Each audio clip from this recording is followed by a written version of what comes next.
Hello everyone, welcome to our channel. నిన్న short వీడియోలో అయితే చెప్పాను కదండి, ఇలా మరిదల సేవకి అయితే వెళ్ళామని. సో సేవది ఇది అయితే లాంగ్ వీడియో. మేము వెళ్ళగానే బ్యాజ్లు అయితే ఇచ్చారండి. బ్యాజ్లు వేసుకొని ఫొటోస్ అయితే తీసుకున్నాము. నెక్స్ట్ అయితే వాళ్ళు సేవ చెప్తారండి తల్లికి ఎవరు ఏం చేయాలి అనేది. సో కొంతమందిని అయితే పులిహార ప్యాకింగ్ దగ్గర ఉంచారు. నాకు ఆ క్లిప్ తీయడం అవ్వలేదు వీడియో. సో కొంతమందిని అయితే అమ్మవారు ముందు ఉంచారండి క్యూ లైన్లో పంపించడానికి. సో అమ్మవారు ముందంటే అస్సలు ఖాళీ ఉండదు కదా, సో అది కూడా నేనైతే తీయలేదు. నెక్స్ట్ భోజనాలు చేయమన్నారు. భోజనాలు కూడా వడ్డించామండి. భోజనాలు చేసి రాగానే పసుపు, కుంకుమ, డ్రై ఫ్రూట్స్, కుంకుమ పూజకండి ఇవైతే ప్యాకింగ్ చేయమన్నారు. ఈ ప్యాకింగ్ చేసిన తర్వాత అన్నీ కూడా ఈ కవర్లో పెట్టమన్నారు. కవర్లో పెట్టేసాము. నెక్స్ట్ వచ్చి ఇక్కడ మంగళవారం, శుక్రవారం అండి కుంకుమ పూజలు జరుగుతాయి. చాలా బాగా చేస్తారు. చూస్తున్నారు కదా జనాలు ఎంతమంది ఉన్నారో. సో సేవ అంతా అయిపోగానే మాకైతే ఎంతమంది వచ్చిన అందరినీ కూడా కూర్చోబెట్టి పంతులు గారు ఆశీర్వదించి ప్రసాదం పొట్లు అయితే ఇచ్చారండి.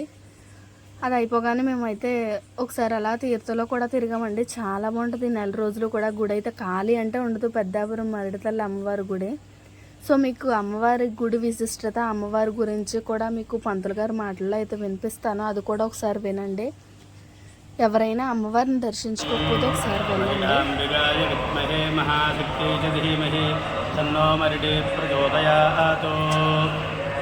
శ్రీ మరిడమ్మ అమ్మవారి దేవస్థానం పెద్దాపురం కాకినాడ జిల్లాలో ఉంది.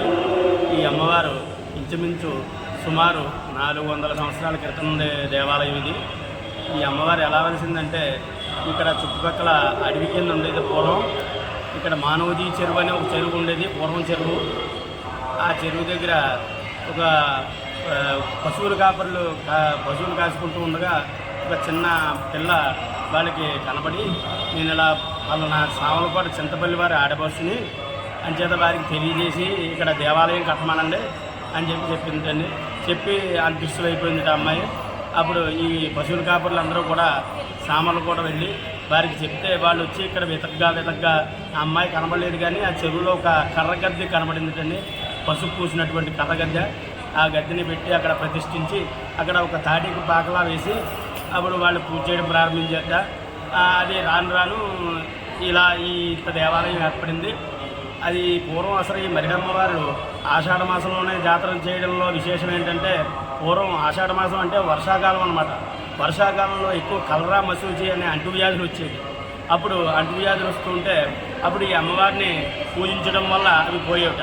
అంచేత ఆషాఢ మాసంలో విశేషంగా ఈ అమ్మవారి జాతర చేసి అమ్మవారికి మొక్కులు అవి తీర్చుకుంటూ ఉంటే దీర్ఘరోగాలు, ఈ అంటువ్యాధులు ఇలాంటివన్నీ పోతాయని పూర్వం నుంచి ఒక నానుడి.